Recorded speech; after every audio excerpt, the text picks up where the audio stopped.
Hello, everyone. My name is Jaybird, and welcome back to AIRIS.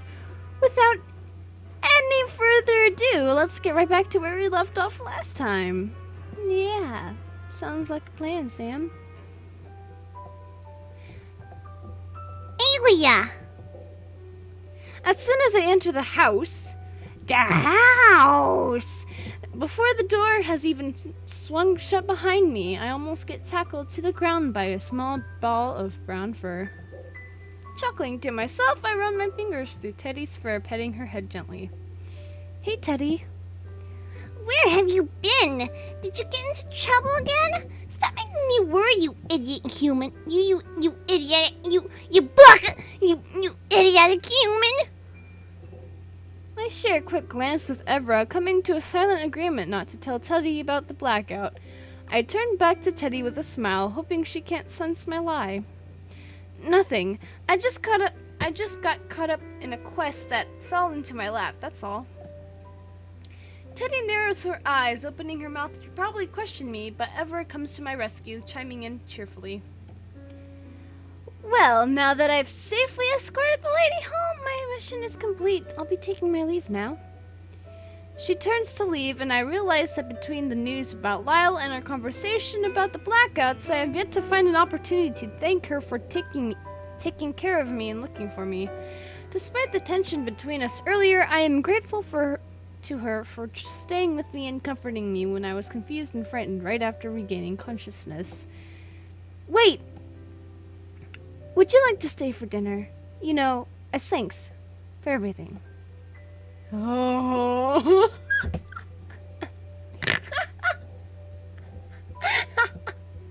Every time I see that face, I'm just dead inside. I think it's because of the eyes.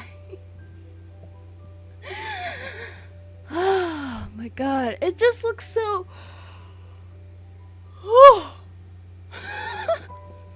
Evra seems surprised, her lips parting. A beat of silence passes before she breaks out into a delighted smile and nods. Thank you for the offer. I'd love to.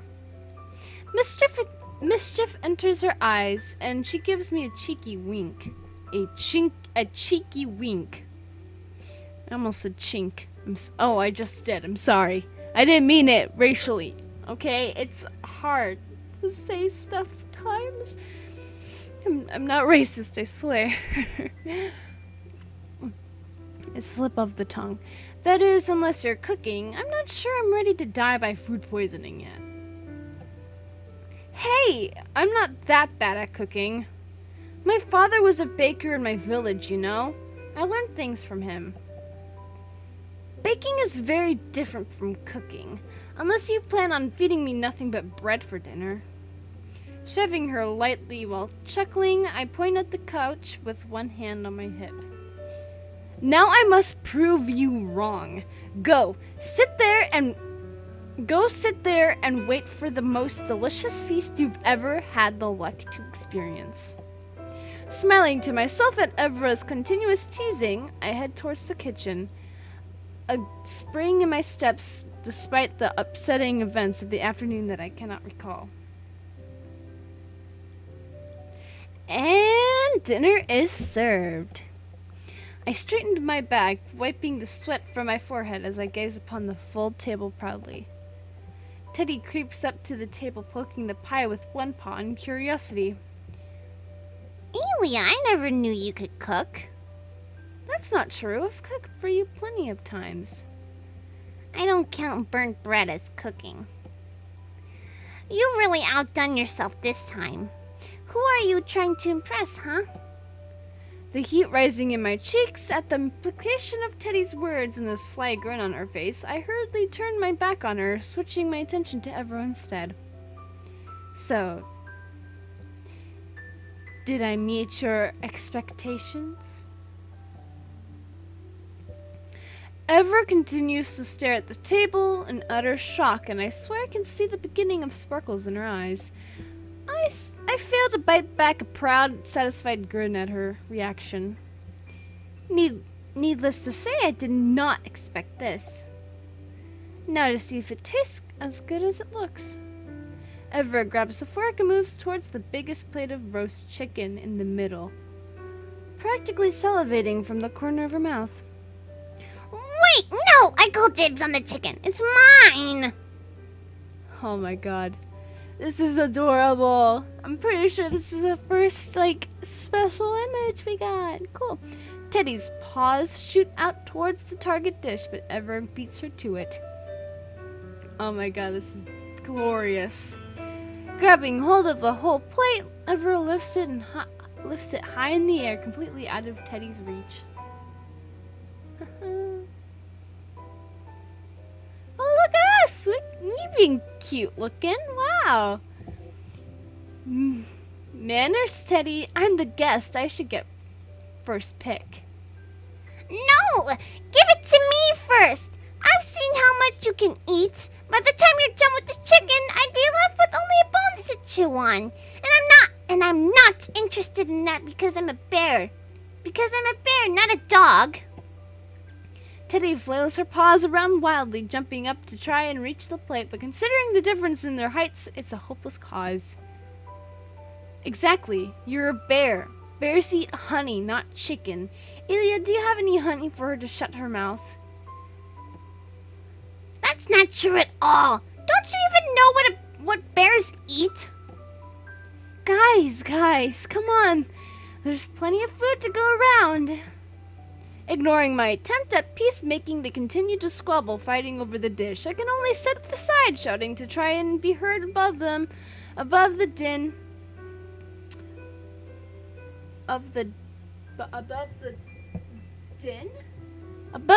while laughing to myself in a mixture of amusement and exasperation. I'm a growing bear! I need more food than you do! Well, I'm a warrior. I expend a lot of energy every day, unlike you who just lazes around the house sleeping all day. The fight that seemed to be never ending comes to a stop abruptly when Ivra finally manages to tear off a piece of the chicken with her fork and place it in her mouth.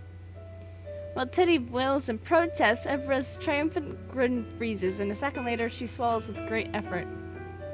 Making a face, Everett turns to me with raised eyebrows. Elia, that's not salt. That's sugar. At Everett's words, Teddy immediately ceases her cries. Meanwhile, horror slowly dawns on me, and I jump up in panic, racking my mind to remember what I had done while cooking. What? No! I swear I added the right materials. I didn't mess up, I swear!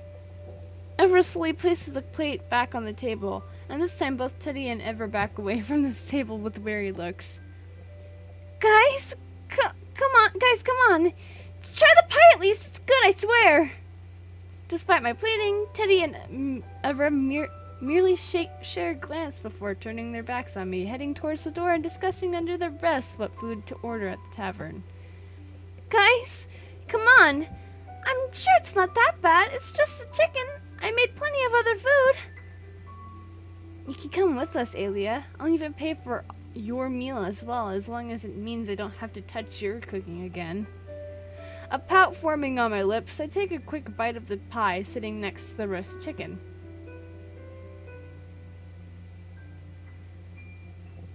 As soon as the food touches my taste buds, I too go still and swallow quickly. Immediately I dash after them with a sheepish grin, ignoring Teddy's smug twirling.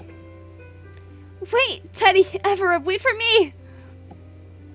Everett drapes an arm across my shoulder, smirking. I told you can't cook. Oh, shut up! Both of us still giggling, we leave my house and begin to make our way towards the nearest tavern for a belated dinner.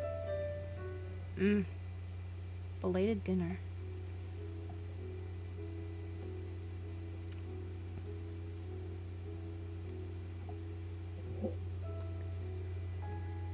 Well, guys, that's gonna be it for this episode of AIRIS. If you like this episode of AIRIS, leave a like down below, leave a comment down below, share with your friends, subscribe if you haven't, ring that notification bell, and remember,